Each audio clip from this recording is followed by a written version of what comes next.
हाँ जी, क्लास 12 कैसे हैं आप सब। एंटरप्रेन्योरशिप का चैप्टर 1 आज इस वीडियो में हम खत्म करने वाले हैं और ये वीडियो अब तक की सबसे इंपॉर्टेंट वीडियो हो सकती है। अगर आपने पिछली वीडियोस जाके नहीं देखे तो प्लीज जाके देख लीजिएगा। चैप्टर 1 कंप्लीट होने वाला है और आपके लिए एंटरप्रेन्योरशिप जितना जरूरी है उतना आपके करियर के लिए और आपकी स्टडीज दोनों के लिए जितना जरूरी है उतना ही हमारे लिए भी जरूरी है। तो प्लीज जाके प्रीवियस वीडियो को देखिए। और लास्ट वीडियो में हमने जो प्रोडक्ट आइडेंटिफिकेशन की बात की थी, आज हम मार्केट असेसमेंट की बात करेंगे और चैप्टर को वाइंड अप करेंगे। मार्केट को कैसे असेस किया जा सकता है वो सब चीजें हम देखने वाले हैं इस वीडियो में। तो प्लीज ध्यान से सुनिएगा क्या कहना चाह रहा है। Once the entrepreneur has assessed the opportunity, उसने अपॉर्चुनिटी को असेस कर लिया, he has to assess the market, market को असेस करना बहुत ज्यादा जरूरी है। कह रहा है selection of product will depend upon market assessment. मैं प्रोडक्ट कौन सा सिलेक्ट करूंगा, कैसे सिलेक्ट करूंगा, कैसे मार्केट में लाऊंगा, उसके लिए मुझे मार्केट की असेसमेंट जरूरी करनी है। कुछ फैक्टर्स हैं जो हमें केयरफुली इवैल्यूएट करने हैं जो असेस करते टाइम मार्केट में। उसमें क्या कहते हैं, सबसे पहले demand. The demand of the product should be assessed on the basis of market being target। कौन सी मार्केट में टारगेट करने वाला हूं, उसमें मेरे प्रोडक्ट की डिमांड आएगी या नहीं आएगी।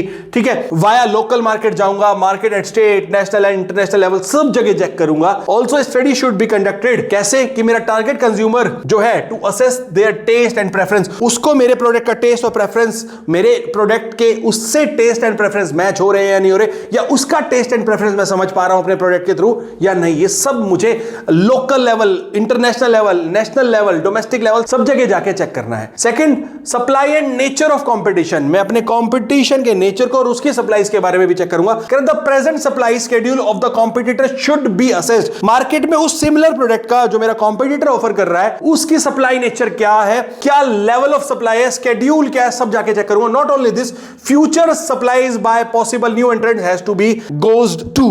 मैं आपको गेज की बात कर रहा हूं। सिंपल सी बात है, खाली अभी जो करंट कॉम्पिटिटर्स हैं वो नहीं, हो सकता है न्यू एंट्रेंट्स भी आ जाए इस मार्केट में। अगर ये प्रोडक्ट इतना ही अमेजिंग है तो प्रोस्पेक्टिव सप्लायर्स को भी मुझे देखना पड़ेगा, कॉम्पिटिटर्स को भी देखना पड़ेगा। कह रहा है cost and price of product. ठीक है, the price of the product should be competitive set with regard to the existing competitors of the product. यार ऑब्वियसली ना, टोमेटो केचप किसान भी लाता है, ठीक है, और दूसरा मेरा मैगी ब्रांड भी लाता है। कॉम्पिटिटिव होना चाहिए। किसान हो सकता है एक जार या एक बोतल जो 100 ml की है वो लाता हो 50 रुपीज में और मैगी वाले लेके आ जाए हमारे 500 रुपीज में, तो कॉम्पिटिटिव प्राइस तो हुए नहीं, तो मार्केट में सर्वाइव करना बड़ा मुश्किल हो जाएगा।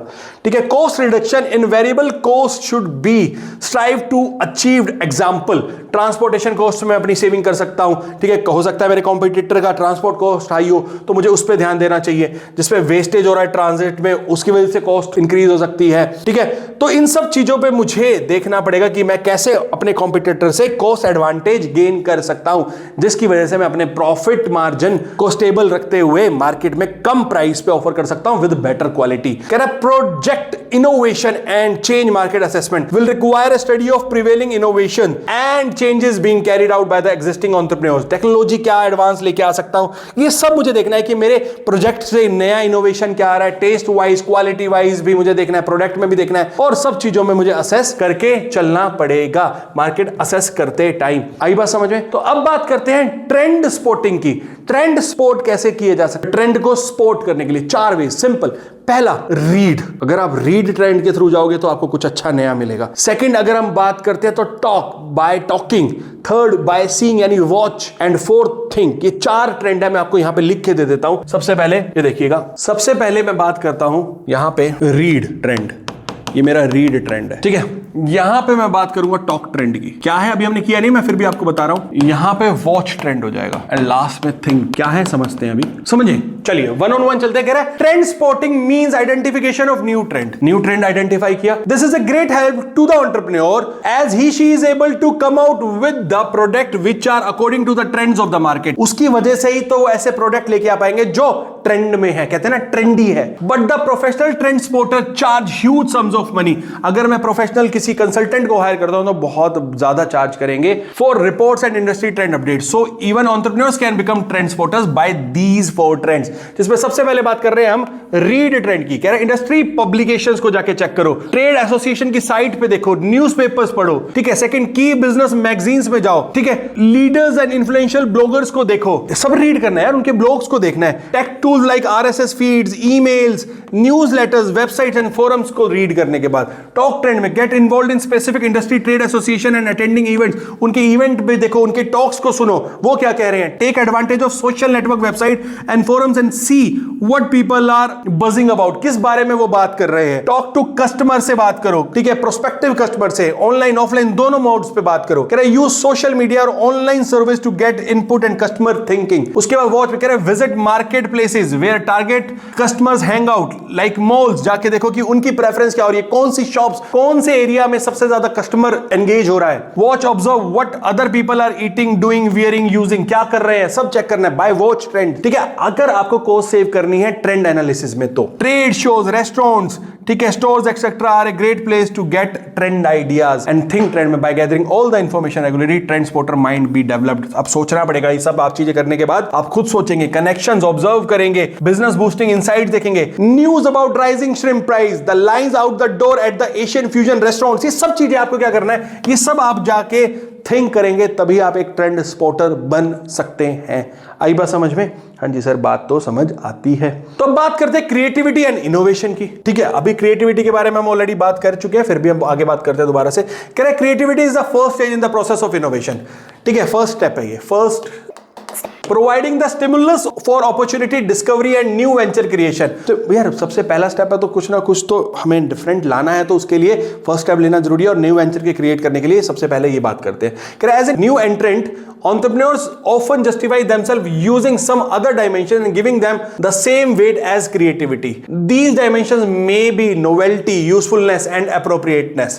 ठीक है, क्रिएटिविटी के साथ साथ इनको भी इक्वल वेटेज देके चलनी पड़ सकती है। अब बात करते हैं इनोवेशन की। कह रहा है innovation is the process of entrepreneurship which involves translation of useful idea into an application which has commercial value. मैंने ट्रांसफॉर्म कर दिया आइडिया को जिसकी एक कमर्शियल वैल्यू जनरेट हो रही है। It takes persistent effort to work out analytically the details of the entrepreneurs और सर्विसेज, ठीक है, to develop marketing strategies, to organise finances and strategise operation. ये सब मुझे करना ही पड़ेगा। आई बात समझ में? Arguably one of the first tasks demanded of an entrepreneur is to manifest creative ability through the conceiving of new product market opportunity and unique value proposition. एक USP लाना पड़ेगा।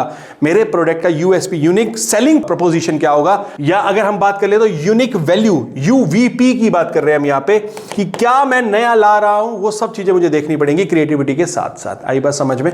चलिए आगे बात करते हैं। Process of creativity involve 5 step. First step है idea germination. ये एक सीडिंग स्टेज है। देखो मैं बीज लगा रहा हूं अभी, कह रहा है एक नए आइडिया का। तो आइडिया जर्मिनेशन में हम बात कर रहे हैं कि इसमें एंटरप्रेन्योर रिकॉग्नाइज करता है कि अपॉर्चुनिटी एग्जिस्ट कर रही है नहीं कर रही। फर्स्ट स्टेज है seeding stage of new idea. It is the stage where entrepreneur recognise that an opportunity exist. यहां पे ही एंटरप्रेन्योर को पता चल रहा है कि अपॉर्चुनिटी एग्जिस्ट कर रही है। This idea germination takes place according to the interest, curiosity of entrepreneur, according to which opportunities explored and exploited to the best potential. अब इसमें हमने एक एग्जांपल भी लिया है, मनसुख भाई प्रजापति, जिन्होंने नॉन स्टिक पेन के बारे में सबसे पहले हमको इंट्रोड्यूस किया था। Made from clay and A clay refrigerator that works without electricity. It took him some time to explore the idea of making refrigerator which could be eco-friendly.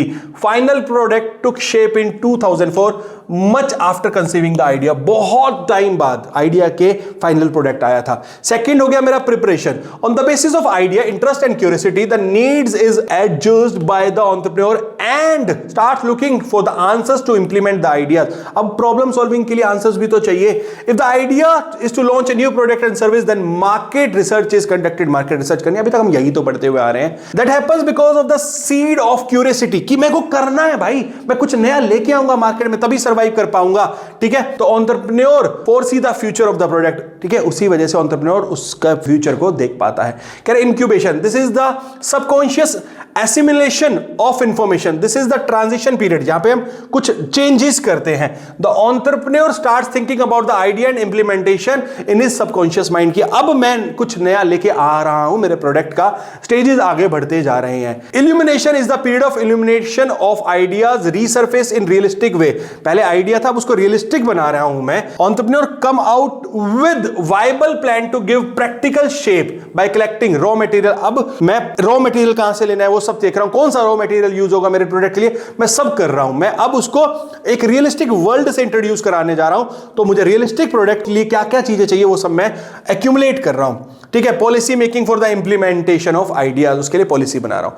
फिर क्या आता है वेरिफिकेशन, वेरिफिकेशन कैसे हो सकता है, it is also called the validation and testing stage, यहां पे टेस्टिंग भी की जा रही है। This is where the idea is verified to prove that it has use, उसका यूज है। This is the most difficult phase of creativity as obstacles begin to appear, यहीं पे ऑब्स्टेकल्स दिखने लग जाते हैं। सर ये 5 प्रोसेसेस को कैसे याद रखें, 5 स्टेप्स को, देखो पहले आप लिखते थे ना VVIP, VIP very important person, यहां लिख दो VIIP very important person, V से वेरिफिकेशन, आई से 3I हो गया मेरा idea germination, incubation and illumination, and P से हो गया मेरा प्रिपरेशन। आई बात समझ में, VIIP हमारे सारे स्टेप्स हो जाते हैं। आई बात समझ में, चलिए आगे चलते हैं, बात करते हैं इनोवेशन की। इनोवेशन बहुत जरूरी है बच्चा, समझना इस बात को, ठीक है, कैसे समझना please.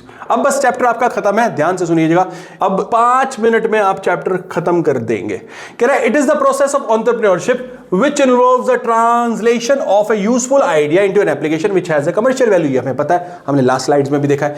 Innovation is required to work out analytically the details of the enterprise to develop marketing strategies, to organize finance and strategies operation। अब समझना है elements of innovation process, analytical planning, उसके बाद resource organization, implementation and commercial application। Analytical planning involves identifying the product and service, design and resources। Resource organization involves human resource, material resource, technology, capital resource. Implementation में applying resources, delivering results. Commercial application में provision of values to customer, reward employees, satisfy stakeholders, ये सब चीजें आ जाती हैं, ये innovation के part है। ये हमने चारों स्टेप में हमने एलिमेंट्स का देखे। चले आगे, अब समझना इस बात को, कह रहे हैं selecting the right opportunity, the entrepreneur should look into various factors before deciding on the opportunity. Opportunity पे डिसाइड करने से पहले बहुत सारे फैक्टर्स देखने हैं। Even if the opportunity looks promising, मुझे अपॉर्चुनिटी प्रॉमिसिंग लग रही है, बहुत बढ़िया लग रही है, सब कुछ अच्छा दिख रहा है, an entrepreneur should look into the environmental factors before choosing the best opportunity. उसके एनवायरमेंटल स्कैनिंग में उसको जाना ही पड़ेगा। आई बात समझ में। सो ये था हमारा चैप्टर नंबर 1, जिसमें हमने आपके साथ बहुत सारी वीडियोस में बात की, पूरे चैप्टर को आपको एक्सप्लेन किया। प्लीज़ जाइए, इस वीडियो के एंड में डिस्क्रिप्शन में आपको ये पूरी स्लाइड भी मिल जाएगी, अच्छे से रीड कीजिए, पढ़िए। पढ़ने के लिए तो आप हैं और पढ़ाने के लिए तो हमें, आपसे ऐसे ही हम जुड़े रहेंगे। नेक्स्ट चैप्टर भी जल्दी से लेके आ रहे हैं नेक्स्ट वीडियोज़ में, प्लीज़ जुड़े रहिए और प्लीज़ ज़्यादा से ज़्यादा हमें भी प्रमोट कीजिए। Thank you so much.